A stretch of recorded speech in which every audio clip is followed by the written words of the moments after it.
Seigneur, bonsoir, bonjour partout, vos amis dans le monde entier.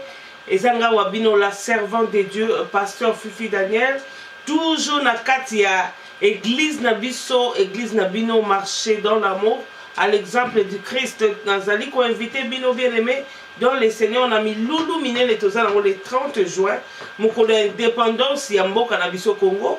Nazali vraiment ko invité maman, papa, moi, na mukolo leki, Koko, Ozotalanga bien-aimé, naza ko invité na milulu tozanango, na thème na biso ezali à Jésus sur la gloire. Bien-aimé, tozo parler sur la gloire, pourquoi? Parce que toyebi ke gloire ezali nini? Gloire ezali na ba grec ba bengango doxa. Ce qui veut dire tobengango éclat. Donc tozo bengango éclat, tozo bengango lumière, tozo bengango lokola bénédiction, voire même protection, bien-aimé. Tout ça, accomplissement, il y a bilaka dans Zambé, tango comme kati na bomo et Seigneur gloire en Zambé et mon bien-aimé dans les Seigneurs. Il y a mon thème na biso toujours on gagne notre yebi. Tout ça qu'on célébrer 2 ans, il y a anniversaire, il y a anniversaire na biso, il y a émission na biso à Jésus sur la gloire. Il y a mon tolinga qui total isayo ndeko molinga mekati na kolo gloire ezali na kati na vie ya bato. Toyebi ke Salomon azaki mutu oyo avivaki gloire en Nzambe na kati na bomo na yebi na dans le Seigneur. Pourquoi? Parce que azaki attaché na Nzambe. Oyebi Nzambe tango a gloire na ye kati na bomo na yo et ça pour tout le monde à vivre yango ke ozotambola na Nzambe.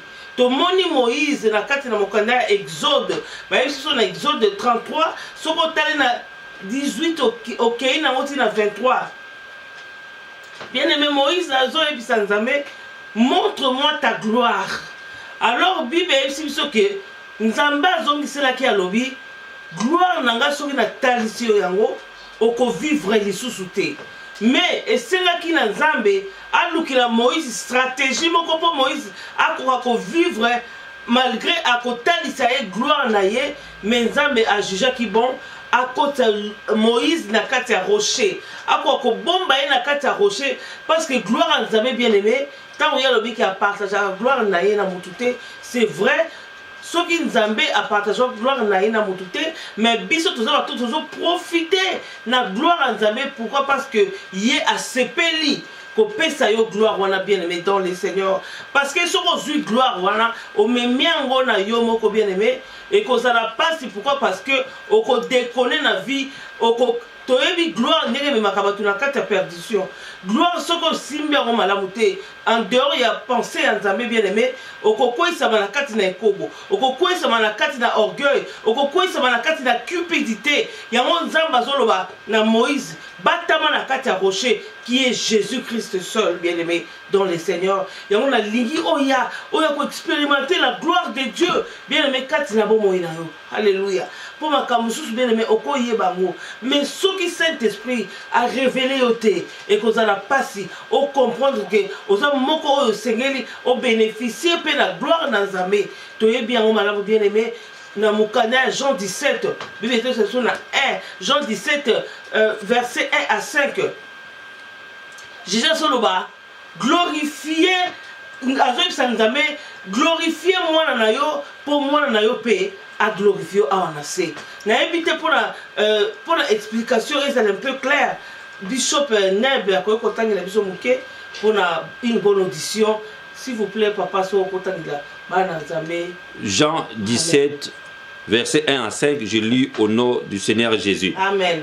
Après avoir ainsi parlé, Jésus leva les yeux du ciel et dit, Père, l'heure est venue, glorifie ton Fils, afin que ton Fils te glorifie, selon que tu lui as donné pouvoir sur toute chair, afin qu'il accorde la vie éternelle à tous ceux que tu lui as donnés.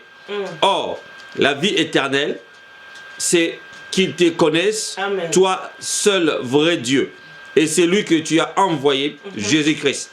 Je l'ai glorifié sur la terre, j'ai achevé l'œuvre que tu m'as donnée à faire. Et maintenant, toi, Père, glorifie-moi auprès de toi-même, de la gloire que j'avais auprès de toi avant que le monde soit. Avant que le monde soit. Bien aimé, toyo qui lecture oyo, maloba na Nzambe, batangisa biso balobi tozongisi tondimi yango tomoni prière sacerdotale oh Jésus-Christ asalaki na mission oyaki nango ici bas sur terre akomaki achevaki mission na ye bien-aimé. La Bible déclare tel qu'il est, tel que nous sommes. Ce qui Jésus alataki humanité ezali pour la biso lolenge nini oh biso pe toza na capacité ya kotambola lokola Yesu. Alors nzambe na biso za nzambe oyo abandaka adobitaka pe achevaka mission na ye bien-aimé. Yango nazotalisa Yesu alobi na komi na suka na lakisi bango oyo ezali la voie éternelle oyo ezali le royaume des cieux bien-aimé. Alakisi monde entier alakisi biso bana nzambe gloire na nzambe bien-aimé. Yango nazosenga na yo kozanga mokolo wana te oyo koyoka ngo en long et à large oyo koyoka ngo na détail bien-aimé. Tant on a lobaka na bino à Jésus seul la gloire.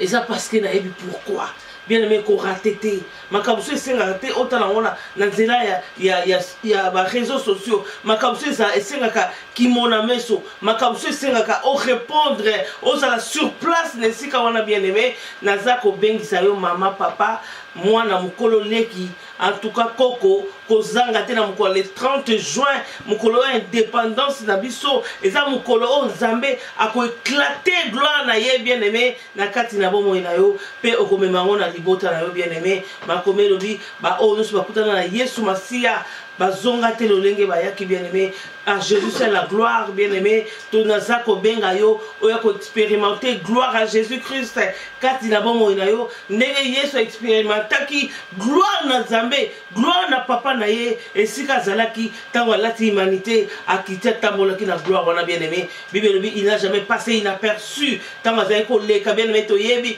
na Judée Jésus aleka jamais inaperçu na Capernaum aleka jamais inaperçu bien-aimé na Samarie aleka jamais inaperçu toyebi histoire bien-aimé en tout cas na Jopé toyebi ka aleka jamais inaperçu yango nazo benga yo bien-aimé yaka na bomoi na yo ko leka jamais inaperçu tango kanami na ye ah Jésus c'est la gloire bien-aimé yaka ko expérimenter na kombo na Yesu Christu adresse na biso ezali na Libre du Road na Layton ezali E10 7HU dans la Sakobenga yo yaka mukolo ya le 30 juin dans ali kobenga mukolo indépendance bien-aimé yaka ko indépendance spirituelle na kata vina yo oko glorifier Nzambe à Jésus seul la gloire.